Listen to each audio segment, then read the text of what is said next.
Chapter 15. Huh? Barbecue us? Cole and I both gasped. Was Mom joking? As soon as we burst into the kitchen, I realized that Mom wasn't talking to us. She was on the phone. She had her back to us and was strumming her fingernails on the formica counter beside the phone. My eyes swept over the kitchen. It was cluttered with pans and serving bowls, cut up lettuce and tomatoes, a bag of potatoes, bottles of barbecue sauce, and a pile of chicken parts on a tray beside the sink. What a mess. Mom, Block, have to talk to you, I sputtered. She turned, still talking, and waved. She said a few more words and hung up the phone. You two slept so late, she said, throwing at the wall clock. It's nearly noon, and I guess we'll be here in an hour or two. Mom, I started. She wiped her forehead with the back of her hand and moved toward the sink. Did you forget we're having a big barbecue this afternoon? We're having at least 20 guests, and she gestured to the pile of chicken parts. The sight of them made my stomach turn. Block, Cole murmured. I stepped over to the sink. We have to talk to you, I said, taking Mom's arm. Cole and we have a problem. A real problem. About the chorus practice you missed this morning? Mom interrupted. She took a small brush and began slapping barbecue sauce on the chicken parts. Then she tossed each part in a big china bowl. No, Mom, That was Mrs. Mellon on the phone, Mom continued. She wondered where you were. She was calling to make sure you two were okay. We're not okay, I said solemnly. She's such a nice woman. She's bringing 2 barbecue chickens of her own this afternoon. For people who don't like them hot and spicy the way I make them.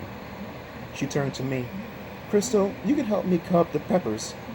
Mom, please, Cole cried. Stop talking about the chickens. We have something to tell you, I said. Your dad is out back getting the barbecue grills ready, Mom said, brushing the red sauce in the wing.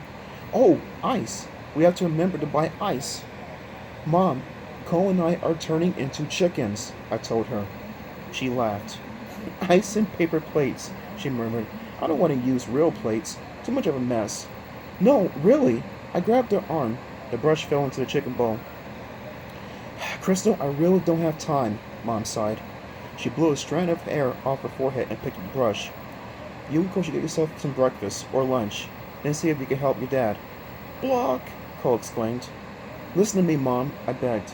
Do you hear Cole clucking like that? Yes, very nice clucking, she murmured, tossing a leg into the bowl.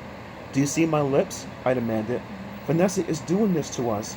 We bumped Vanessa and spilled her groceries, so she's turning us, cluck, into chickens. Please, you two, Mom groaned. Can't you see how frantic I am? I don't have time to...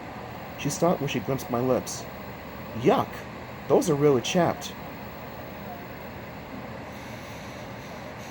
Keeping my temper. They're not chapped! I screamed. And this is her saying this, not really me, even though I really want to tell more than just what she's saying to her in the story. I'm growing a beak. Block, Cole added. Mom tossed up her hands. Go put some cream on your lips, Crystal, and keep out of my way, okay? I don't have time for jokes today. If you're not going to help, just don't make more trouble. I turned to Cole. He shook his head unhappily. We both slumped out of the room. Do you think Dad will listen to us? Cole asked weakly. I clicked my lips. I don't think so, I muttered. He's as busy as Mom is. Then what can we do? Cole asked. He scratched his neck. Were the feathers growing back already? An idea popped into my head. Anthony, I cried. Huh? What about him? Cole demanded. Anthony was with us, I explained. The same thing is probably happening to him. He's probably changing into a chicken like us. Cole rubbed his chin hard. Block. Yeah, probably. So if all 3 of us tell our story to Mom and Dad, then maybe they'll believe us, I cried. It's worth a try, Cole agreed excitedly. Let's hurry over to Anthony's house. We each grabbed a glass of orange juice and a Pop-Tart, which we ate raw. Then we ran out the front door and headed to Anthony's house. We had run less than a block when we bumped into Vanessa. Sweet 16, next time, peeps.